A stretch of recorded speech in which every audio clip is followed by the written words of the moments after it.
Good afternoon from Winter Park, Orlando area, Florida. God, them alligators. They are brutal this time of year. Cottonmouths. Watch where your ball goes when it's out of bounds. We are here today to talk about the top 11 drummers of all time. And I think the camera is a bit too John focused, not Teeter enough focused. That's not bad. All right, so we're going to talk about the greatest drummers of our collective opinions, and obviously this is not going to be inclusive of every great drummer because there's so many to speak of. But these are the ones that, at least this is how I did it. These are the ones that when I hear them drum, they change the quality of the song. They're an instrument that doesn't just keep a beat, but it adds to the song. If you were to put a different drummer in there, it wouldn't be the same band or the same song. And they make you go, damn, that was a sweet fill, or that was a sweet, syncopation or whatever. So, without further ado, Do I have a glass? probably not. I didn't know you were We'll pause. All right, John, you're up. Yeah. So anybody that Hey, what are we talking about? Teeter first needed to tighten his lap dance. oh yeah, well, tightening lap dance. Are we buckling chin straps? Yeah, we are. You're tightening lap dances apparently. Tighten your lap dance. Yeah, buckle your jockstrap. And let's see how this goes. Hey, this week we're being sponsored by Blue Rum, Kentucky Straight, High Rye Bourbon Whiskey. He got that to us quick too. Yeah. That's not He bad. did, yeah. That was He express. saw our shipping. last video and he was like, let me get some. Let me liquor get too. in on that action. That's All what we're right, doing? it's all you. All right, anybody that is a self-taught drummer, like teaches themselves the art and does Like what Teeter. what this guy did. Lead singer's a hack, but the drummer just silly good. Tommy Lee is my 11. Ooh. He was almost there. Tommy was fantastic. You listen to what he does, and it's like, wow, man, like this guy's going. And to be self-taught, like you didn't go to somebody and say, Well, he was in the marching band, yeah. so he had some basic rudiments. So he was the nerd who ended up, just with Perhaps. supermodels. Yeah, but the drummers were the cool people in the band, They are. But the thing about Tommy Lee is he's not, like, if you want to learn the whole catalog of Motley Crue songs, you'll have it down in less than a year. They're not that technically difficult. But he does some really innovative, creative things in the vein of just rock drumming. So, I mean, for that reason, I think he's pretty cool. And he pounds the shit out of them. He does. I mean, he hits the crap out of the drums, which I think is indicative of a good player just because of the confidence it takes to hit as hard as he does and all. So, yeah. Great. Cool. Will you agree with that? You like that one? Yeah. My 11 is Nico Mcbrain from Iron Maiden. He came along the Peace of Mind album, like their fourth album maybe. Yeah, it was the fourth album, I think. Completely changed the complexity of how that band sounded. I love the fact that he plays metal, and only one song has he ever done with a double bass drum. He's got just a really quick right foot. He's extremely fast with tom fills. Just does some really cool stuff that I think they wouldn't have been the same band. I don't think that Power Slave and Seventh Son and all those would have been as great of albums had they kept their original drummer. He's just a really unique talent. And I love the fact that he's got so many drums that it's a huge kit. You can't even see him when you see him live. It's like he's a Yeah, gauge. it's crazy. And he's got 19 toms, and he can reach everything, and he's just a great... Do you think he hits every one of them? Yeah, he uses everything he's got. No, but when you're a professional drummer, there's nobody they don't want to have anything else. They're not gonna haul around stuff they don't need. So if he's got it, he's using it. Now it may be some little mini China or something he uses on 2 songs, but if he's got it, he's hitting it. So yeah. So he has long arms too. Yeah, he's a With big. everything that's Yeah, out there, I think he's he's got to a. have a stretch. I think he's a 6'1", 6'2" guy anyway. But yeah, just a great metal rock drummer. Fascination with the heights. I He's am. got it. I don't know He's got why. the heights, I don't know man. why. All right, you're up. My number 11 is a lot of people's number 1, probably. But maybe not in this group, but Buddy Rich. Yes. He was a lot of people say like the godfather of modern drumming, but what he did in the 50s and 60s and Him and Gene Krupa. yeah, just you think about these old jazz drummers and everybody that's a drummer that's got any kind of clout now has at least been inspired at some point by a jazz drummer, and to me, Buddy Rich and someone else on my list are the 2 best at that. So Yeah, I got a couple people that were obviously influenced by people like Krupa and Rich and all. And that's what sucks about this list is there's some great players that Oh yeah. you wanted to pick, and you're like, just like anything else. I mean, you had to cut it somewhere, and here we Right. are. So, all right, Buddy Rich was Gosh. 10. Number 10. Gosh. I mean, this list is tough. This guy's done more studio work probably than any other drummer on anybody's list, but I would go with Steve Jordan. Steve Jordan, I mean, I knew about him for a long time, but I didn't realize how good he was, and this is really late in the game until he's playing with the John Mayer trio. Mm. And I was like, oh, that guy can play drums, and then I started looking into it, and he's played with everyone. I mean, he took Charlie Watt's spot with the Stones right now. I mean, John got to see him play. Yeah. I've seen him play with Clapton, seen him play with John Mayer, and I've seen him play with the Stones. I mean, the guy just is everywhere. And his credentials are stupid when it comes to studio work. And again, he falls in that Buddy Rich category that people don't realize. Well, even different with him, he's always in the pocket. That's what everybody who ever plays with him, whether it's somebody who's doing something like Earth, Wind, and Fire, or if it's a rock and roll band, they always say Steve Jordan's never out of the pocket. Same thing with Charlie Watts. I mean, that's what And made we him used so. to make fun of I Charlie know Watts. because to me, good drumming, and I can appreciate all levels of drumming, especially having tried to play the drums for the last year. Yeah. That really changes your perspective on drumming. But I've always just been fascinated by the flash and the speed and the technical brilliance and all that. And Charlie Watts, I later appreciated him when I realized what he was doing, to be able to do what he did. But it's just not showmanship for showmanship. But yeah. Did Jordan ever step with Journey? Not to my knowledge, but I wouldn't be surprised. Randy Jackson did. My number 10. He was a little pitchy, but he was there. Pitchy. My number 10 is Gene Hoglan, the Atomic Clock.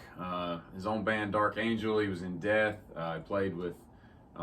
He was basically Dave Lombardo from Slayer. It was his drum roadie, and he actually sang background vocals on "Show No Mercy" on one song. But early in the early Slayer days, prior to Rain and Blood, he was Dave's tech, and he actually showed Dave how to play double bass when Dave finally got one, and taught him some tricks. But the dude is just insane. If you go on his YouTube, he sight reads metal songs. Like, he'll go on there and songs he's heard, he'll just hit play and start playing along with them. And these are like technically just ridiculously difficult. I mean, trying to replicate Sean Reiner drum lines from Death and stuff, and he's just sight reading it. Just not even sight reading because they don't have music. He's just listening to it and playing it. Doesn't miss a beat. It's just and he's so cool because he plays with these old leather like boot shoe things, and he plays with weights around his ankles.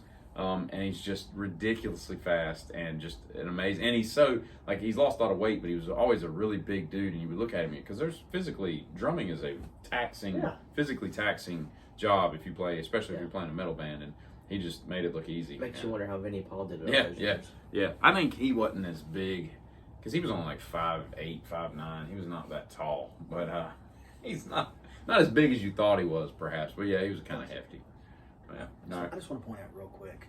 I need you to look at Teeter's shorts, and I need you to look at your shorts, and I need you to look at my shorts. Oh, this is like a progression. It is. We didn't intend on this to happen. He's full. He's full flat Yeah, here. yeah. You're light, and I'm dark. This is We're rocking the cameras, beautiful. man. You can't see us. We're rocking the suburbs. It's like the two of us made your pants. Yeah. I don't like this at all. Number 10. Can we take a break and change pants? We'll just sit in our boxers. Number 10. For some reason, They got any boxers even though this guy's name is the today. bearer of the actual group, I feel like he's the one who always got lost behind the vocalist and the guitar. 10 is Mick Fleetwood. Oh, Good wow. drummer. Yeah. Mick Fleetwood is a fantastic 6'5" drummer. too. Mick Fleetwood is a big guy. I mean, if you look at Is he really? Yeah, he's big. Dude, look at the No, Rumors cover. he's I a mean, big he's dude. like up Stevie here Nicks is like and it's like 5'2". down here. It's like, Stevie wow. Nicks. But the Fleetwood Mac did a live concert in Boston, which was fantastic. I mean, you could put the DVD on and just listen to it, and it's nothing but live music for about 3 hours. But there's a 7.5-minute version of Go Your Own Way instead of 3 minutes and 45 seconds where Lindsey Buckingham's singing, but you get to see Mick Fleetwood. Like, they zoom in on him, and he's just a good going, drummer. and it is insane how good he was. And he's played on a lot of stuff too, like outside of Fleetwood. Like he did some of Lindsey's solo stuff, Yes. that kind of stuff. Lindsey's solo stuff wasn't that good. No, it wasn't. Excuse me. 1, 2, 3. 1, 2, 3, 5. No, 1, 2, 3, go. Yeah, yeah, Is what he says, yeah. and that version is fantastic. Number 9, Roger Taylor. Oh. Mm. Yeah.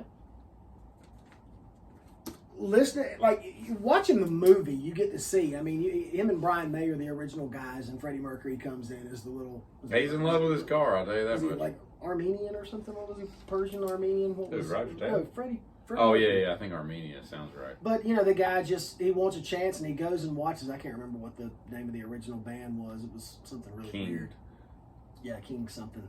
But like you watch Roger Taylor, and there's so much, especially with the orchestra and the symphony sound. What he had to do to keep that sound going it was That's fantastic. an interesting band to accompany from a percussion standpoint. Exactly. Because they're such a weird rock band if you think about them. Very. You know, I mean, kind of like the Doors. You've got all this rock and heavy things, and then these guys come in with a symphony sound on about every single song, and it was just something completely different. Mm-hmm. So Taylor's my 9. All right. I like that. That's good. That's good. My 9 is Danny Carey. I'm just stricken by polyrhythms. I just think his mind is on a different level. The fact that he can play what he plays while Tool plays what they play, because he's just doing his own thing, man. And the guy is another guy at 6'5". He's a big dude. He's a Big Lakers fan. Gets a little mouthy at sporting events.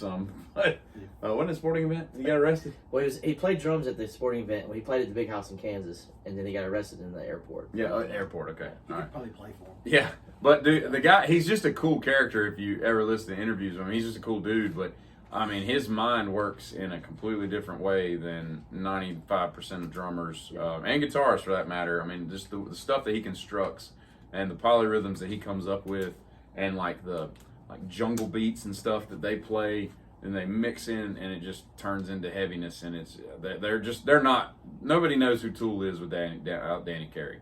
I mean, you can say what you want about the singing and what Maynard brings to the band, but Danny is Tool to me. I mean, he makes them different. Otherwise, they're just a heavy metal band with a cool singer with a great voice. Agree. Yeah, his rhythms are sick.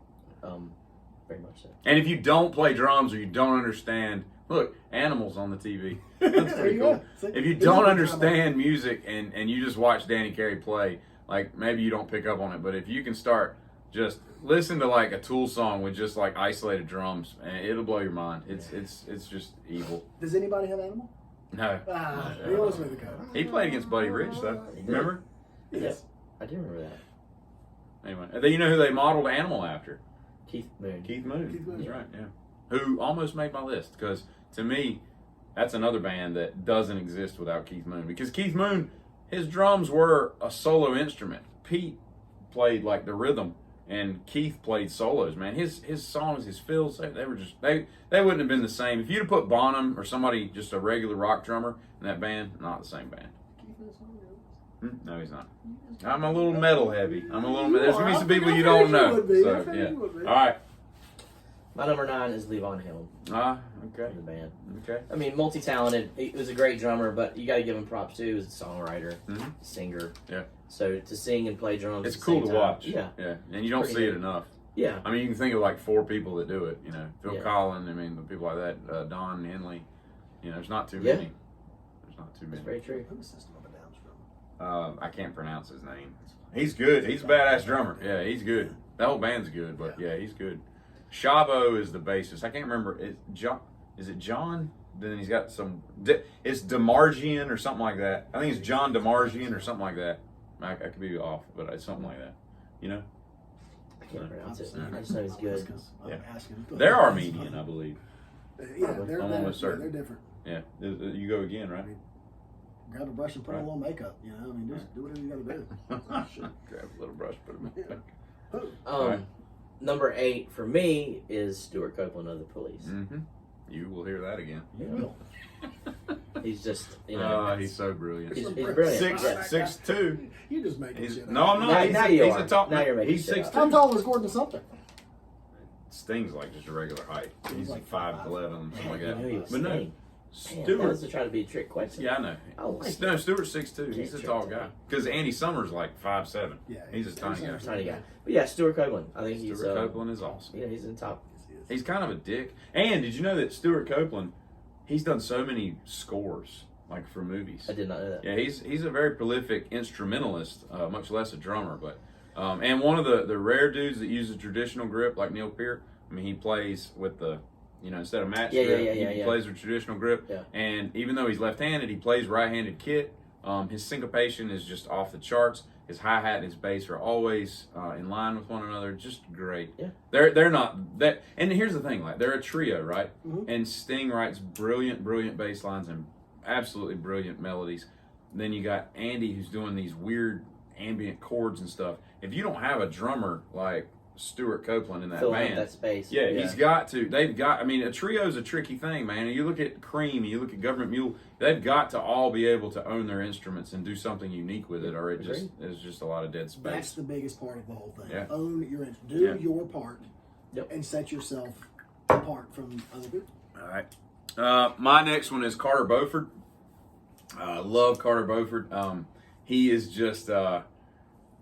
I just can't say enough good things about him. He's my favorite part of the Dave Matthews Band. Obviously there is no Dave Matthews without Dave Matthews, but Carter he's just such brilliant drumming. He's so fast.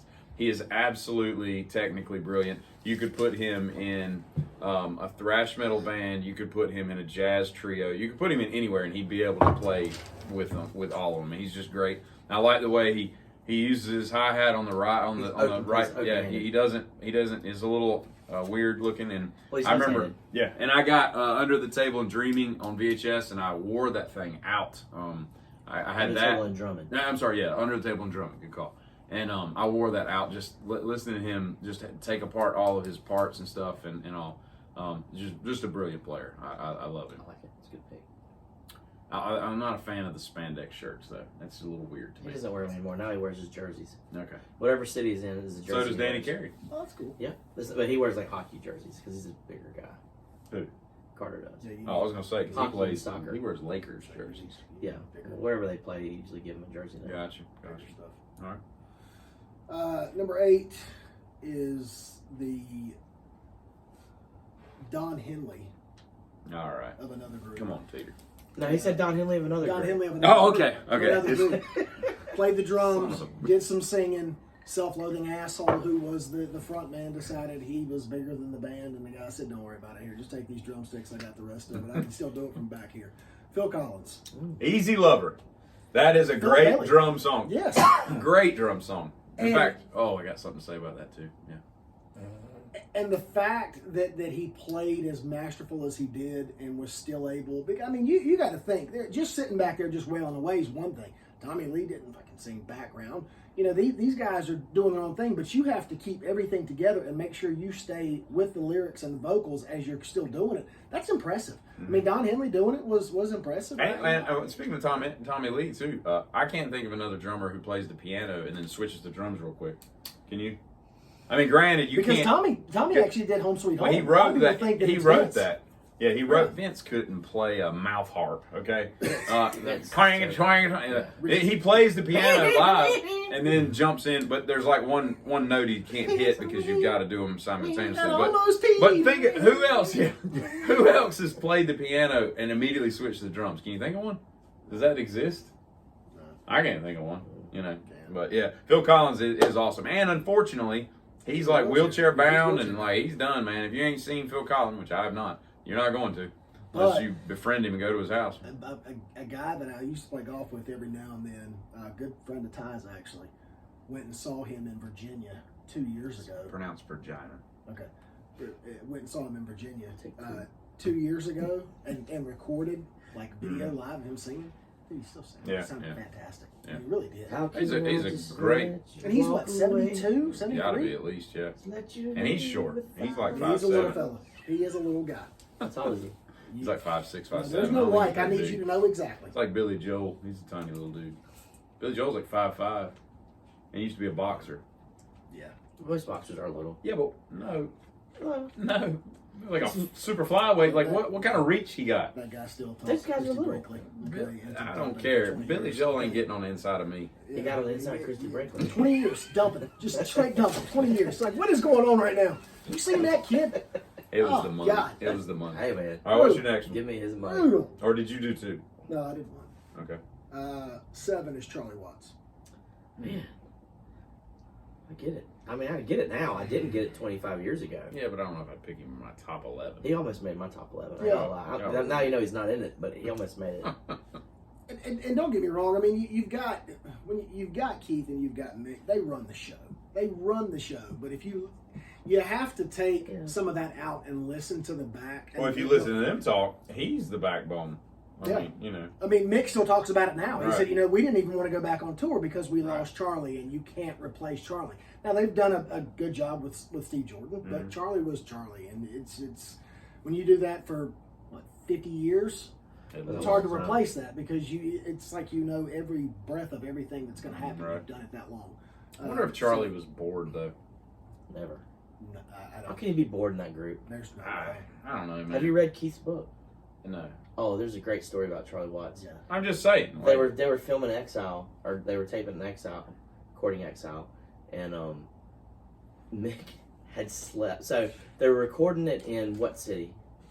Where were they? on Main Street. No, they were in like Amsterdam, but France isn't that far of a drive, right? I don't I think don't so. know. No. Okay, so Charlie was staying in France because he is so pissed off with everyone, just because they were getting along. Well, Mick ended up sleeping with Charlie's wife. Nice. Charlie found out. I don't know that it happened then, but it might have happened like a couple years ago. Charlie found out in the middle of the night and drove from France Oh yeah. to where Mick was. Mick opened the door. Charlie punched him in the face. Got back in his Porsche. It's Aston and, Martin. and drove back to France. See you guys tomorrow. And the next day was back in there drumming. We're good. It's a great Charlie Watts story. Jesus. All right, you good? Yeah. My next one I like is that pick. Stewart Copeland. Oh.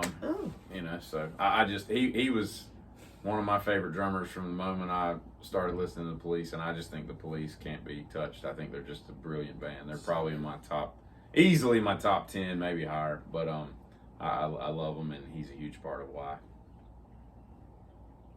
This is where it gets down to the gritty now. It Yes, is the you're gritty. closing We're in in the gritty. You're closing in on the top half. Wicked sharp. God, my 7th is Jimmy Chamberlain from the Smashing Pumpkins. He's a good drummer. He's a Good rock fantastic drummer. Yeah. People don't realize his Heroin height. too. I mean, About derailed him. I mean, close. Derailed their keyboard player. He died. But he got I'm saying he got kicked out for I heavy know. use for a while. Oh, I know. I met him. A picture of me with him on my phone. You sold him heroin at one point. I never sold anyone heroin in my entire life. That's terrible. I don't even know He what bought heroin- it from Nikki Sixx. You're right. From the Yeah. closet. I was He's writing keeping a it in the diary. Let me get some of that I'm H. 56. I shoot heroin, but Yeah. I'm gonna write a book I'm gonna about write everything snakes down. chasing me around. So I know exactly where I'm And I at. saw blood dripping out of the eye sockets of this and that. Shut up, Nick. But no, Jimmy Chamberlain. People don't realize his hi-hat work is insane, and not how he hits it with the sticks, but how he uses his feet on the hi-hat, which opens him up to use his hands on other parts of the drum. Where when we're drumming, We suck. we're keeping the hi-hat with a hand. Yeah.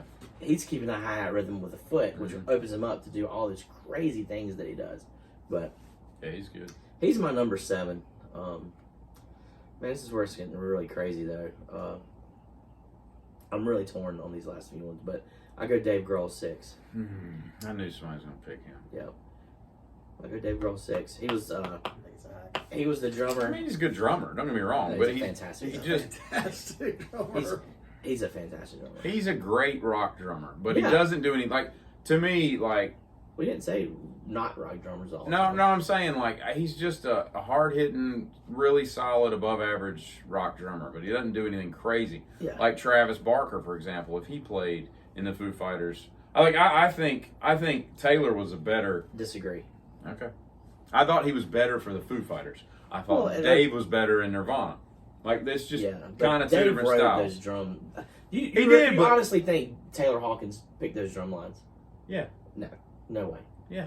No way. I think. They've well, already done it. Well, I mean, he I think knows what if that he is. came in and Dave said, "Here's what I wrote. Here's a guitar riff for Monkey Wrench. Here's how it's going to go, and then this is what the drums are going to sound like." And Taylor takes, "Okay, I got what you're telling me. Let me put it in my own voice," and then he creates his own. No, I think, and then Dave goes, well, Taylor, I kind of like what you just did there. I don't Here, think why he- don't you do this? I don't think he does that. I don't Taylor think he does Hawkins that. did exactly what Dave Grohl I can't did. remember what album it was, but it was somewhere before In Your Honor, and they did a thing where I remember reading an interview where Dave was like, Taylor played on a song, I played on a song. Taylor played on a song, I played on a song, but we're not going to tell you which one's which. If you're good enough sonically to tell the difference between our styles, you can pick them out. So I totally feel that Dave might have let him, down a road at times because he created the 90% of the music. Yeah. But I think he ultimately let Taylor do his thing. Let me Because Taylor's got to play it. Taylor's He's got to play it. execute He's got to come live and play it. We never got to see Nirvana in concert. I saw the Foo Fighters several times. Did we even have a chance to see Nirvana? They played the Cat's Cradle in '91. They did? Yeah, but with the Melvins. Oh, yeah? Oh, that would have been cool. Yeah. We'll miss it. But I'm going to tell you where I saw Dave Grohl. That I think that they did 8 shows of all time. And it was with them Crooked Vultures. Mm-hmm. With Josh Homme. Mm-hmm. And with John Paul Jones. He's tall. He's like 6'4". John Paul Jones from He Led is. Zeppelin. Played bass. So you got John Paul Jones, It's Josh a true Homme. story. And then another Because guitar Anthony player. Bourdain's like He's a 6'3", big and they guy. were on the No Reservations together, and they were like eye to Yeah, eye. they were. But that's where you figure out that Dave Grohl is one of the top 10 drummers. If you go listen to that album, them Crooked Vultures, that's where you figure it out. I liked him on Probot. Yeah, I mean, yeah. Because he's more But metal. think about that. Max Cavalera calls you too. Yeah. And it's like, hey, come play drums. I mean, Right. he's got a. I'll tell you someone else. Tom Petty called him, asked him to join the Heartbreakers. Right. I mean, that's a pretty big call. But that's where you factor in the actual brilliance of his being a musician. I mean, the guy started with the drums. He goes to the front. He now becomes the front man, and he's playing guitar and belting it out. He's not staying in the background. He's able to be that front man. And you look at Dave Grohl now, and you almost forget that he was the drummer. I think the litmus test for me is there's a million drummers right now playing in garages that could fill in for Dave Grohl, and you wouldn't know if you closed your eyes that it was them. But you couldn't fill in for Mitch Mitchell, or you couldn't fill in for Derek Roddy, or you couldn't fill in for fill in the blank. You know, there's so many other people that are just, you know, Dave Weckl or Portnoy. Well, because Taylor Hawkins was able to basically fill in for Dave Grohl when he went to the front. So I hear what you're saying. But everybody can. I mean, almost any band's who's lost a drummer has had someone replace him. No, what I'm saying is he's even bands like Slayer have been replaced. Yeah, but it's not the same. Like the nuances of Dave Lombardo are just different But with Paul Bostaph or whoever plays. Yeah. But what I'm saying is, it wouldn't be that hard to find a million drummers in this state that could replace Dave. Just take those fills in Everlong. Those are brilliant. I'm just saying he doesn't impress me as much as everybody else does. He's a good above average drummer. I'll give him that. But it's okay to be. Was that your 2? That was not my. No, that was like your 5. 1. No, I mean, did you 2? Yeah, I did 2. Okay. Dave Grohl was 6. My next one is Dave Lombardo. The master of the double bass.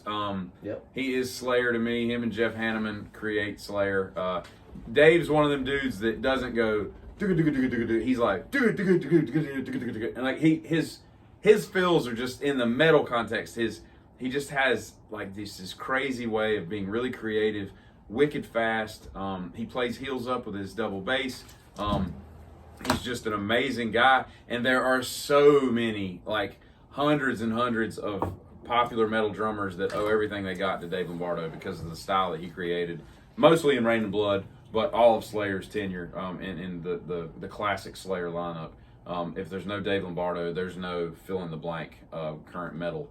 I mean, from the Rev, Jimmy Sullivan, and Avenged to everybody. I mean, they were all influenced by Dave because he did stuff that nobody else had done. He basically took what Filthy Animal Taylor did in Motorhead, and kind of like Lars did. They took Filthy's stuff and they said, taking it up a notch, and they just completely transformed what the drums are. And I am by no means comparing Lars to Dave. I'm just saying they became really popular because of what Motorhead laid the ground for. Who was Sevenfold's drummer?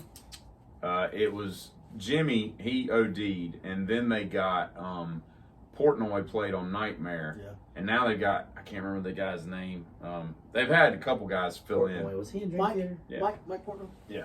Yeah, phenomenal. Yeah. Phenomenal. Yeah. Like other level. Like he's like the Steve Vai drumming, but I've never been a Dream Theater fan. I mean, he's insane. And I appreciate him. He didn't make my list. I know it's probably the one that they're known for.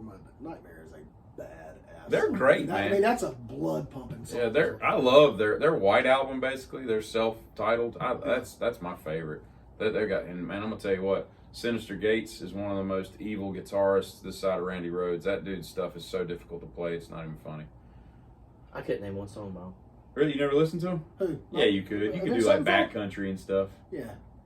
You would know. You would know a few songs. They're great though. Musically they're unbelievable. And the dude's got a great voice too, man. God, M Shadows can sing his balls off. All right, you're up, Jonathan. Number 6, John. You didn't get to hear the real brilliance of this guy until they made the transition into rock from where they started on television with the The Beatles, Ringo Starr. poppy bullshit back and forth. I mean, yeah, he had the fun, little pop drums in the back, but when they got into Sgt. Pepper's and Revolver and stuff like that, you can actually really hear. Yeah. He's a great drummer. How good he really was. It's Ringo Starr. He really. Ringo We used to make fun of Ringo because again, it's just your. Yeah, that's all it was. But I'll tell you, like that and he does the tom fill up. Yeah, like from the floor toms up. Back, I mean, he did some really crazy stuff back in the '60s and '70s like that. Didn't he claim he never did the same fill twice? Yes. Is that even possible? Yeah, it is. It is possible. Mathematically, it's possible. Now, humanly, I don't know if it's possible because your mind is taking over and you want to go to where you're comfortable. But mathematically, if you have a big enough kit, you could do a million things and never replicate things. But, And a lot of people say that he is the forgotten Beatle, the lost one, the one that. No, that's what's the guy that died? George Harrison. George Harrison was the one who got left out. Who? Pete Best. Pete That's Best, the lost Beatle. Yeah, but if the I mean Ringo's discussed all the time. And isn't Ringo the oldest? Yes, so. correct. The oldest drummer. It was George Harrison, and George Harrison. I hate George Harrison. What the fuck? God, That's right. what's wrong with you? I just wish they had a different guitarist. I just not a George You know how Harrison. great he was? God. I'm just not. He was the first Beatle to record a #1 album outside the I don't care. I'm a Lennon. You don't have your mind set. I'm a Lennon That's the fan. problem. I Got just- your mindset on God, you. they There it played is. that Yeah. ad nauseum. Dude, he was in the Traveling Wilburys. What is life? Yes. Yeah, I But know. they had Bob Dylan too. I'm aware. And- Jeff and Lynne what? is the only Tom thing Petty. that matters in Traveling Bob Dylan's Wilburys. garbage. And Roy Orbison, and then he died, and they had to have a rocking chair. Wait, with wasn't his there one picture. more? Jeff Lynne. I said that. Jeff Lynne, Lynne? Orbison, Petty, him. Wasn't there 5? There was 5. It was Lynn, Orbison, Harrison, Petty, Dylan. and Dylan. Oh, yeah, we did. I didn't count Harrison. Right. he's so terrible. God, it's so bad. But I like that, yeah. Would you take the Highwaymen over the Wilburys? Wilburys, Traveling Wilburys. How do you say it? Traveling Wilburys. Which one would you go see live? You can see all of them right now. If you could pick it, Yeah. Traveling Wilburys. Oh, I'd go see the Highwaymen all day. No, long. no, no, Yeah, no, no. yeah. I think I saw all the I think Highwaymen Jeff Lynne is concerts. severely together? underrated. Severely Okay. underrated.